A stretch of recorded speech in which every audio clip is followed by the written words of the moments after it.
came out, and it just kind of struck me as one of those series that was going to get cancelled after a season.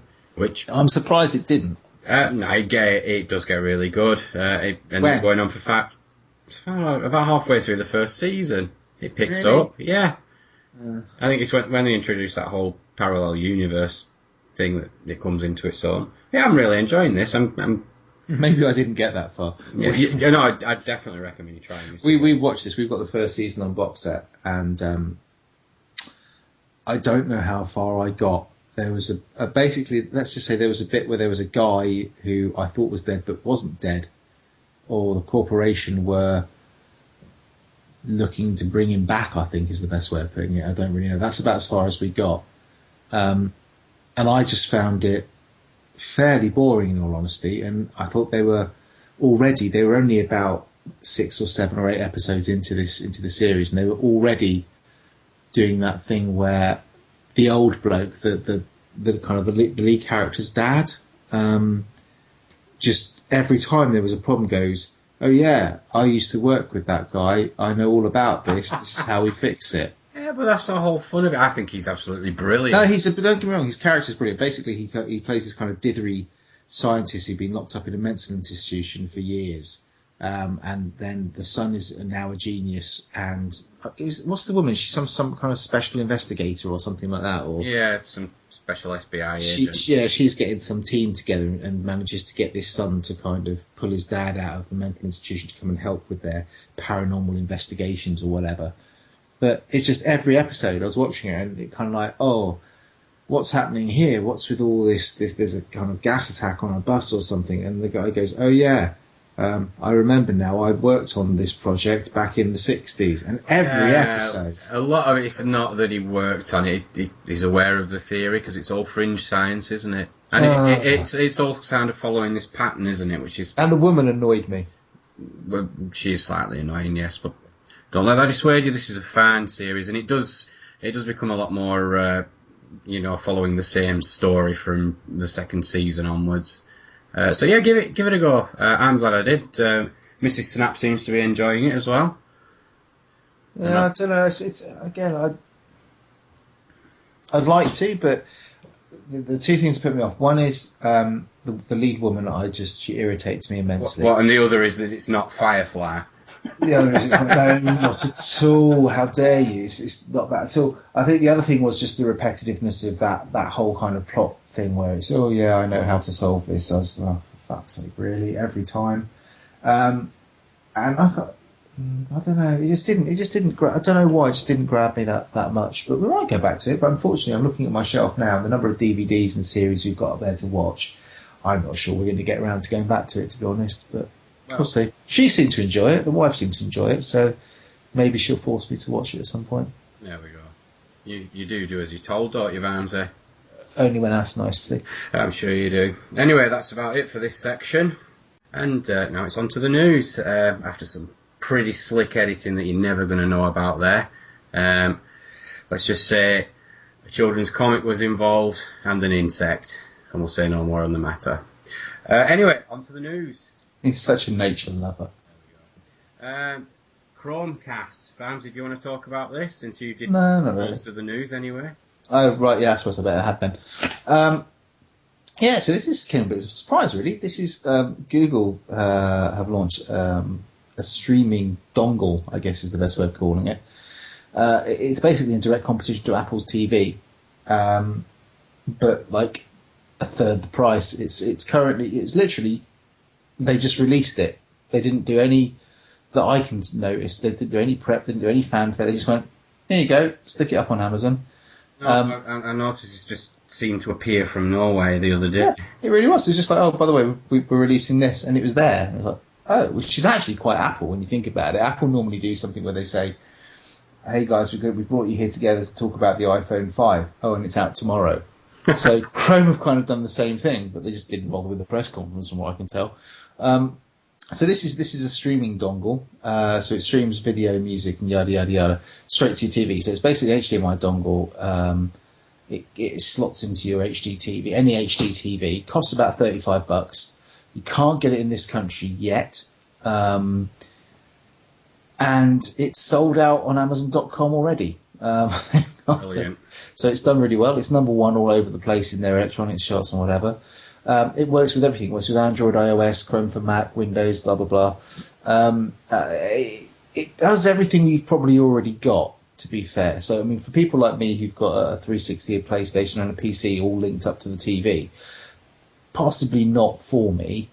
But what it does is it allows you to stream things not from your devices. So you'd use like your iPad or your iPhone to control it as the kind of remote, if you like. This is I'm kind of going with what I've read about this, so I may not have full accuracy on this. But you basically use your controls that are already there. So you already use your Android or your smartphone or your iPod or iPad, or whatever to control it. And it doesn't like Apple TV where it takes what's on the screen and puts it on the telly. What it does is you can browse for content and then it streams it directly from the cloud. So it doesn't have to be. So, for example, if you've got your iTunes library on your iPhone and you've only got, I don't know, a quarter of your iTunes music or films or whatever actually stored on your iPhone because it's only a 16 gig phone or whatever, and you've got 100 gigs worth of content, you've still got access to that library. You can just go into your phone, say, I want to play that, and it will stream it straight away to your telly. So it's getting some really good reviews. It's $35 as opposed to Apple TV, which is a lot more. I went to have a look at the Apple TV, as I think I mentioned on this program, this podcast a few weeks ago or whatever, and was just quite disappointed in it. I mean, it was okay, but the lack of things like BBC iPlayer and all the 4OD and all that kind of stuff just killed it for me. This doesn't have any of that either, but it's only going to be about 25 quid when it launches over here. So think of it as a Raspberry Pi for lazy people. Yeah, basically that's a bloody good way of putting it. Actually, that seems to be what it is. It's already got all that stuff on there. But I'm sure you can get. Can't you get? I'm sure you can get BBC iPlayer and Raspberry Pi, can't you? You probably can. Right, so don't buy the Chrome. Go and buy a Raspberry Pi and learn to program. There you go. Yeah, because it's a British invention. Buy a Raspberry Pi. End of. Right, what else have we got here? Oh, can anybody say U-turn? Apparently, Microsoft will now allow self-publishing after all. This is a fucking ball ache, isn't it, really? Yeah, this is just unbelievable.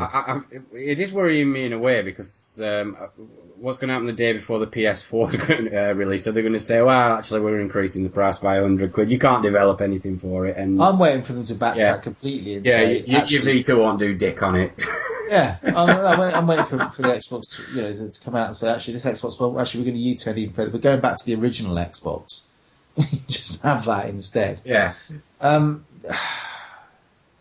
Basically, there was lots of indie devs got worked up and with every right, because basically Microsoft came out with this policy saying that if you wanted to launch on Xbox One, you had to have a publisher. You weren't allowed to self-publish, which for a lot of developers is just a no-go. You can't do it. It costs too much. The whole point about indie developing is that it's straight to source. The developer interacts with the public, directly without having to go through a publisher or do anything like that. And it's quite important to them.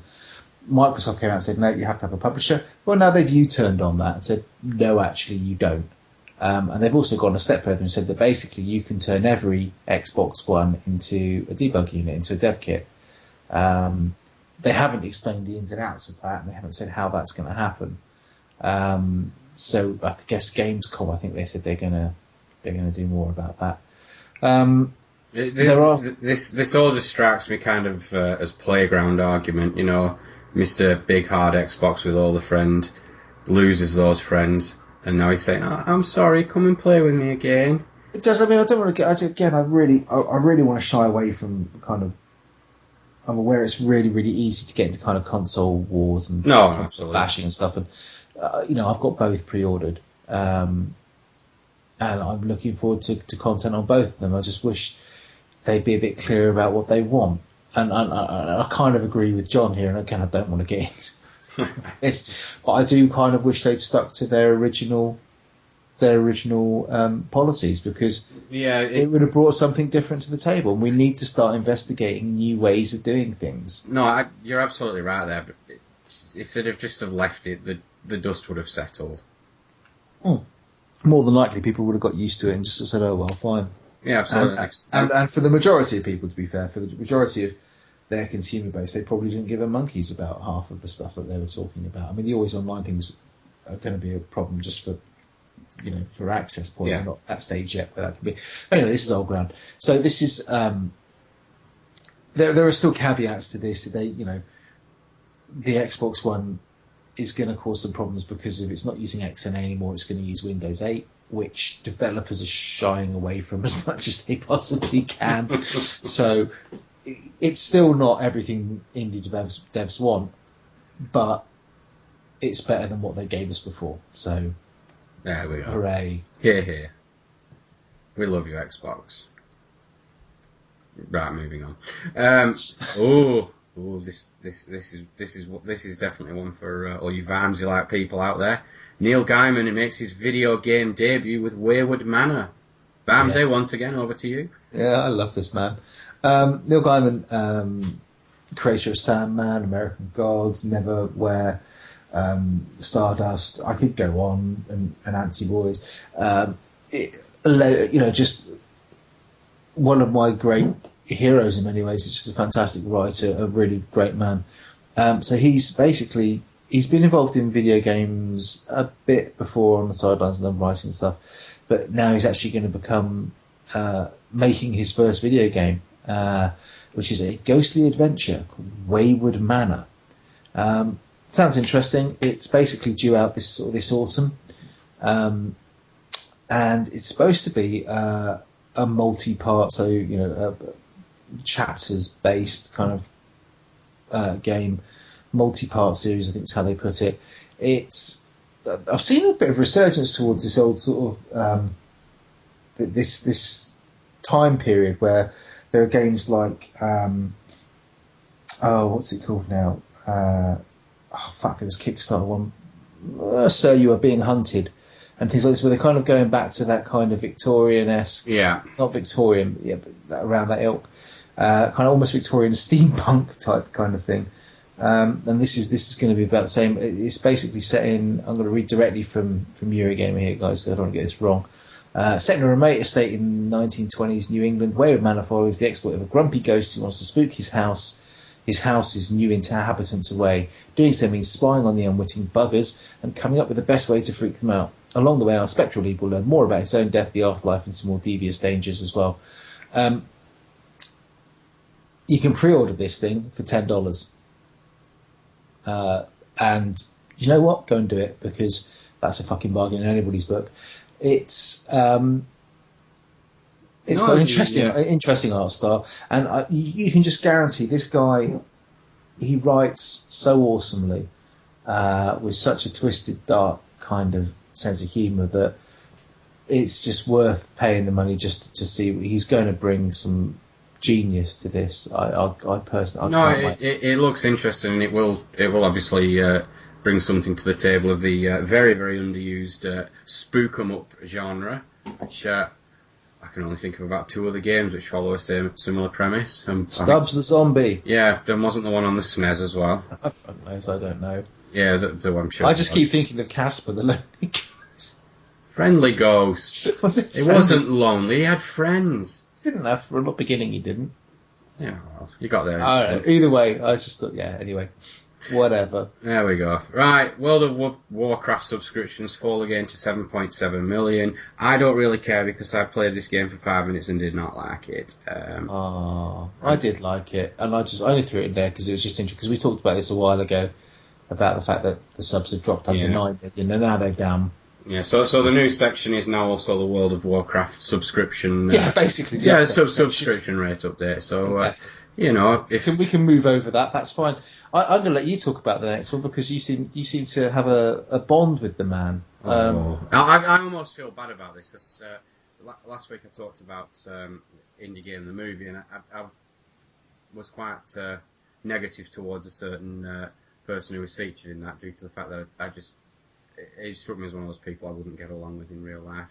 And now he's gone and left gaming. Phil Fish had I believe,